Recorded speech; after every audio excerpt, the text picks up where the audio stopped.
여호와는 나의 목자시니 그 하나로 나는 충분합니다 라는 제목으로 하나님의 말씀을 증거하겠습니다.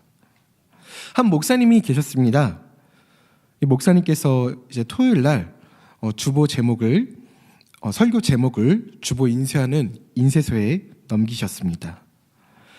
설교 제목은 여호와는 나의 목자시니 였습니다.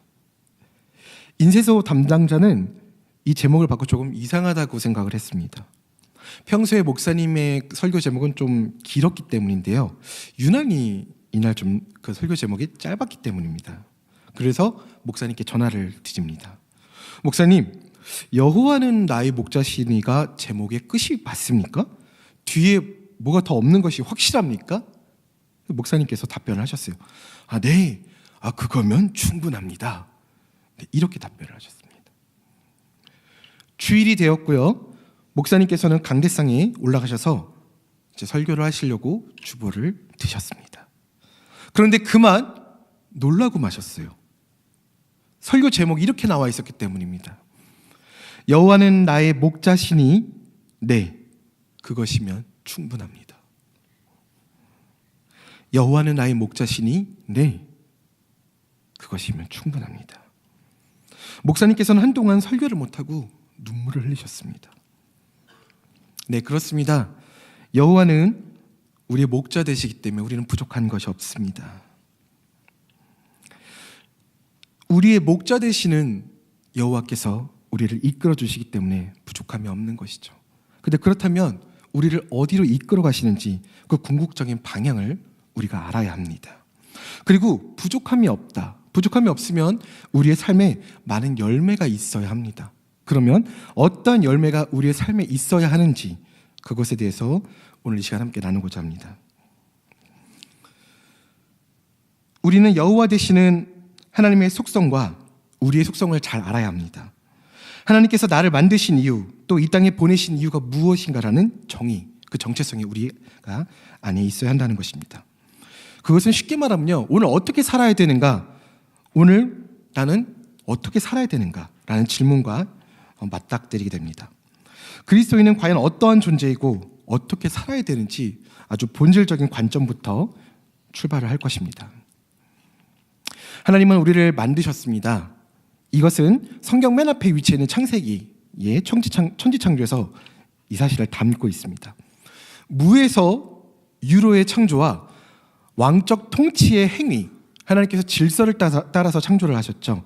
그 왕적인 통치 행위의 역사를, 이 두 가지를 함께 담고 있습니다.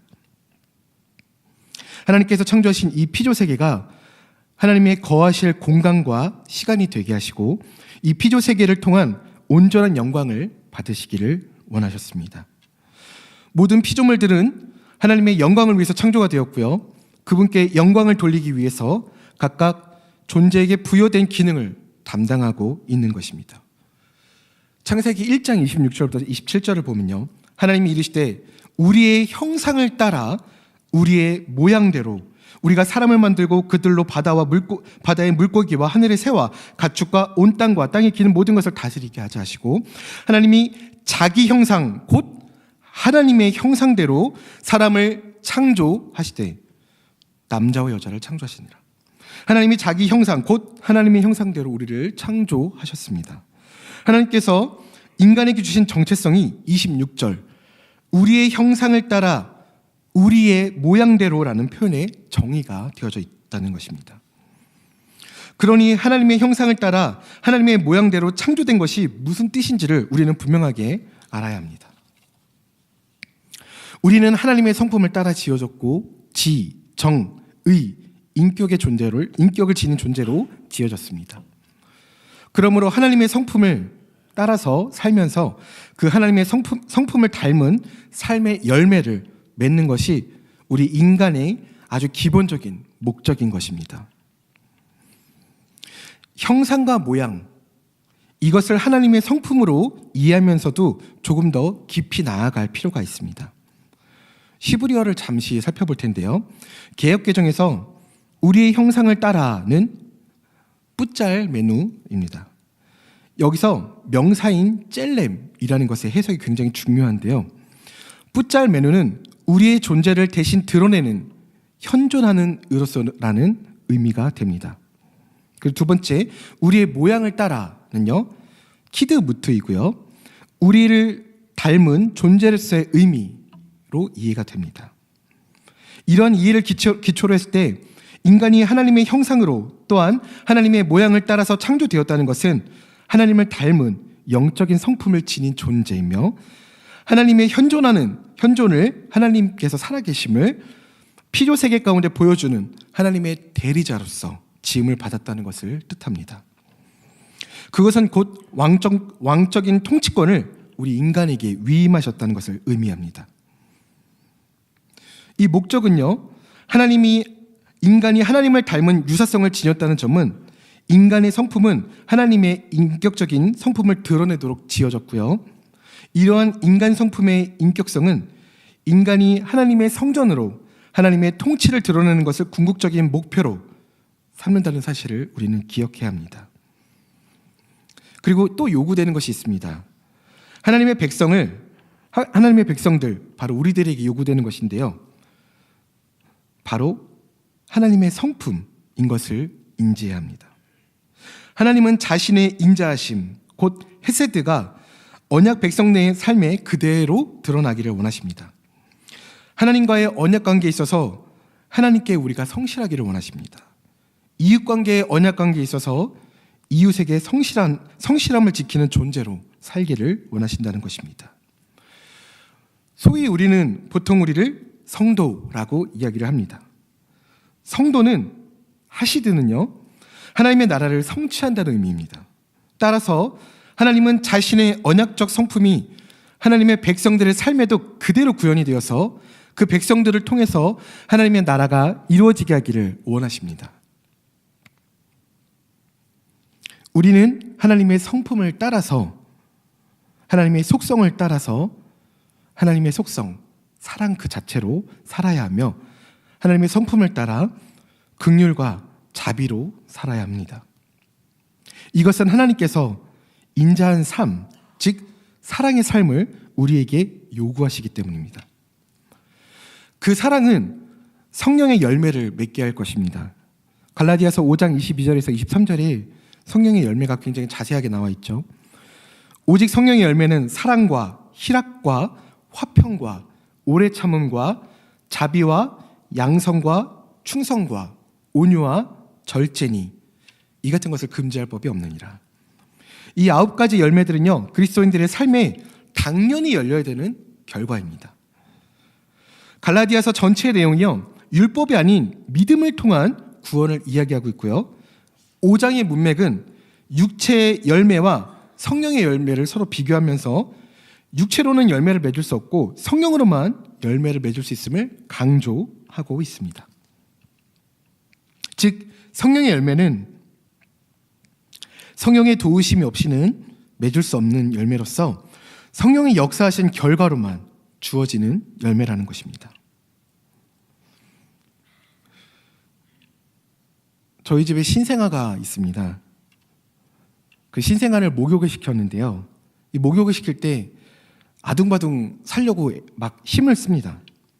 막 살려고 애를 써요. 그 목욕을 시키면서 발견한 건데 손으로 무엇을 자꾸 잡으려고 하더라고요. 자꾸 잡아야지만 안정이 든다고 합니다. 근데 이 신생아가 계속해서 막 바둥거리면서 막 뭘 잡으려고 하면은 목욕시키기가 너무나도 힘듭니다. 힘이 굉장히 세더라고요. 목욕을 시키는 저도 너무 힘들고 그걸 바라보는 엄마도 너무 힘들고 그리고 목욕을 하는 그 신생아 자체도 너무 힘듭니다. 그런데 이제 목욕을 몇 번 했어요. 이제 태어난 지 거의 2주가량 됐기 때문에 한 14번은 한 거죠. 목욕을 14번은 했습니다. 그러니까 이제 좀 자세를 알아요. 어떻게 목욕을 해야 되는지 자세를 압니다. 어떻게 살아야 되는지 자세를 좀 압니다. 목욕을 시키는 아빠를 의지하면 됩니다. 아빠가 자기를 잡고 있다는 것을 인지하면 되는 거예요. 그러면요, 신생아는 평안하게, 행복하게, 즐겁게 살 수 있습니다. 목욕할 수 있는 거예요. 자기가 잡는 것은 그게 무엇이든지 불안하죠, 아직은. 그러나 아빠가 잡아주는 것은 굉장히 확실하다는 것입니다. 성령의 열매도 또한 이렇습니다. 우리가 하는 게 아닙니다. 성령의 열매는요, 오직 예수 그리스도의 복음의 능력과 성령의 역사에 달려있다는 사실입니다. 우리는 이것을 명확하게 그리고 확실하게 인식해야 합니다. 그리고 우리는 순종해야 하죠. 이것을 그리스도인의 성품으로 이해한다는 것입니다. 이것은요, 민족과 문화가 가지는 전통이나 예의, 센스, 사회가 요구하는 윤리보다 앞선 것이며 우리의 속성에 추구해야 되는 우리의 뿌리가 되는 하나님, 그 하나님의 말씀이며 가치이고 구원을 받은 우리가 달려나가야 될 진리라는 것입니다. 우리가 성전에 대해서 항상 많이 듣지 않습니까? 성전이 무엇입니까? 성전이란 바로 하나님께서 계시는 것을 말합니다. 하나님의 신현과 하나님의 임재가 있는 곳이 바로 성전입니다. 구약 성경의 경우에요, 이런 성전의 개념이 명확하게 드러낸 것이 있는데요, 출애굽 때의 성막과 솔로몬이 지은 성전이 그것입니다. 그런데 이 경우만 본다면 성전은 건물 개념으로만 이해가 될 수 있을 것입니다. 그러나 이게 다가 아니라는 것입니다. 성전 개념은요, 이러한 건물 개념에 제한되지 않고요, 성전의 핵심은 건물이 아닌 하나님의 임재 사건에 있다는 것입니다. 그것은 바로 하나님께서 임재하신 곳이 성전이며 하나님의 다스리심이 있는 곳이 성전이라는 것입니다. 최초의 성전은 에덴 동산이었습니다. 하나님께서 거니시던 곳이었기 때문입니다. 그 후 복음서에서 예수 그리스도의 성육신 사건을 재성전이라는 의미로 이해를 할 수 있습니다. 그리고 오순절 이후 성령의 임재 역시 성전, 즉 하나님의 임재로 이해할 수 있습니다. 바울은요, 고린도전서 6장 19절에 이렇게 이야기했습니다. 그리스도인의 육체가 곧 성전의 전이라고 이야기했고요, 바로 그 성전이 우리의 몸이라는 것입니다. 또 에베소서 2장 22절에서 그리스도인의 공동체인 교회가, 지금 우리가 성령 안에서 하나님의 거하실 처소가 되기 위하여 그리스도 예수 안에서 함께 지어져가는 공동체라고 했습니다. 우리는 그런 사람들이에요. 하나님께서 거하실 처소가 되기 위해서 예수님의 이름으로 이곳에 모인 그런 아주 중요한 사람들이라는 것입니다. 성령의 열매, 우리는 이제 성령의 열매를 맛봐야 되는데요, 어디를 가야 맛볼 수 있을까요? 성령의 열매가 열리는 장소가 따로 있을까요? 혹시 성령의 열매는 어떤 나라, 어떤 지역의 특산물일까요? 아닙니다. 성령의 열매는요, 그리스도인 우리들 개개인과 그리스도인의 모임인 성전에, 바로 이곳에 열리는 열매라는 것입니다. 우리는 이 성령의 열매로 인해서 세상 가운데 하나님의 모습을 드러내는 하나님의 형상으로서의 사명이라는 방향성을 가지고 오늘을 살아야 합니다. 그런데 성경에 나와 있지만 그게 꼭 나는 아니지 않을까요? 나는 아니라도 되지 않을까요?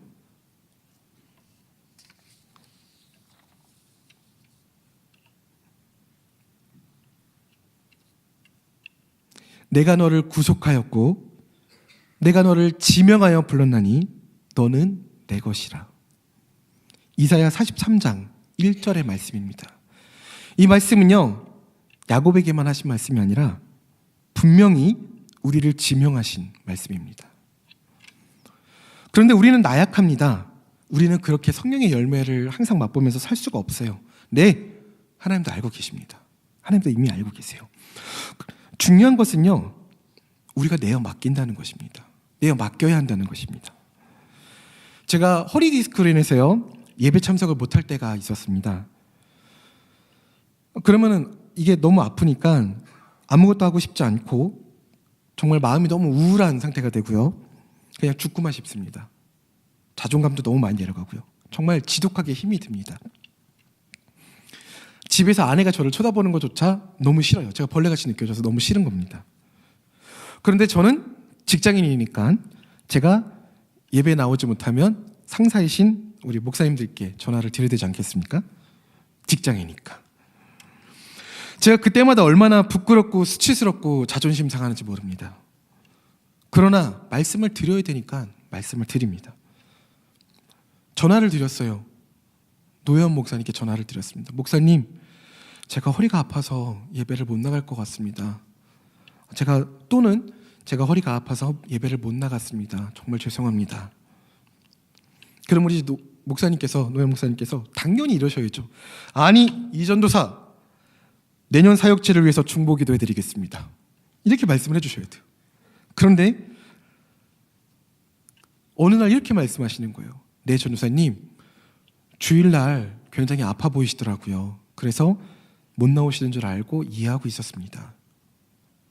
이것은 직장 상사가 할 이야기가 아니죠. 저는 그것이 하나님의 음성처럼 들렸습니다. 저는 그때 구원을 받은 기쁨이 되살아났어요. 나의 나약함을 아시는데 중요한 것은 내가 말씀드리기 전에 이미 노현 목사님은 알고 계셨다는 거예요. 나보다 나를 더 잘 알고 계셨다는 거죠. 저는 그 순간 생각했습니다. 아, 우리의 노현 목사님이시구나. 이런 생각을 했어요. 마찬가지로 제 삶에 있어서, 우리의 삶에 있어서 나보다 나를 더 잘 아시는, 나를 이끌어 주시는, 그래서 내가 부족함이 없는, 그분이 나의 주님이시구나 라는 고백이 우리의 삶에 있어야 한다는 것입니다. 저는 자격이 없는 것 같은데요. 저는 그럴 만한 자격이 없어요. 그렇다면 우리가 구원은 무슨 자격이 있어서 받았습니까? 그게 아니라는 것입니다. 우리가 아직 연약하고 죄인 되었을 때 예수 그리스도께서 경건하지 않은 나를 위하여, 우리를 위하여 죽으셨다는 사실입니다. 우리는 절대로 사단이 우리의 마음을 향하여서 첨소하는 말에 쓰러지면 안 됩니다. 우리는 순종해야 됩니다. 아버지께서 아들의 이름을 이제 손자의 이름을 지어주셨습니다. 이름이 이성은입니다. 별성자에 은혜 은자로 지어주셨는데요. 하늘의 별같이 많은 은혜를 받은 사람, 하늘의 별같이 많은 영혼들을 주께로 인도할 사람이라는 의미를 담고 있습니다. 이 이름을 받고요, 많이 고민했어요.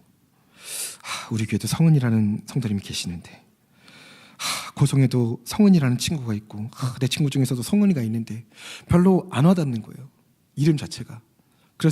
그리고 또 너무 헷갈리는 거예요. 막 처음 받았는데 은성인지 성은인지 계속 헷갈리는 거예요, 이름이. 그러다가 의미를 되새김하는데 너무 은혜를 받았습니다. 사실 우리 모두가 그렇습니다. 우리 모두가 별과 같이 많은 은혜를 받았잖아요. 그리고 이제는 복음 증거로, 성령의 열매로 별과 같이 많은 사람들을 우리 주님께 인도해야 될 사람들입니다. 우리 성도님들, 오늘 말씀에 순종하실 준비가 되어 계십니까? 순종한다는 것은요, 히브리어로 3가지 뜻이 있는데요. 그 중에 한 가지가 바로 샤마라는 것입니다. 샤마는요, 듣다, 귀 기울이다, 따르다라는 뜻인데요. 우리가 하나님의 말씀에 청종하고 성령의 열매를 맺기를 소망합니다. 왜냐하면 여호와는 우리의 목자 되시기 때문에 우리는 성령의 열매를 맺기에 부족함이 없습니다. 우리 사랑하는 성도님들, 절대로 두려워하지 마십시오. 우리의 목표는 이미 우리가 창조되어질 때부터 정해져 있습니다. 우리의 목자는 여호와십니다. 그렇기 때문에 우리는 부족함이 없고, 오늘도 그 부족함 없음을 우리의 삶 가운데 고백하며 증거하며 살아야 합니다. 이 시간 우리 함께 다시 찬양 올려드리겠습니다. 여호와가 나의 목자이시니 부족함이 없음을 우리 다시 한번 고백하도록 하겠습니다.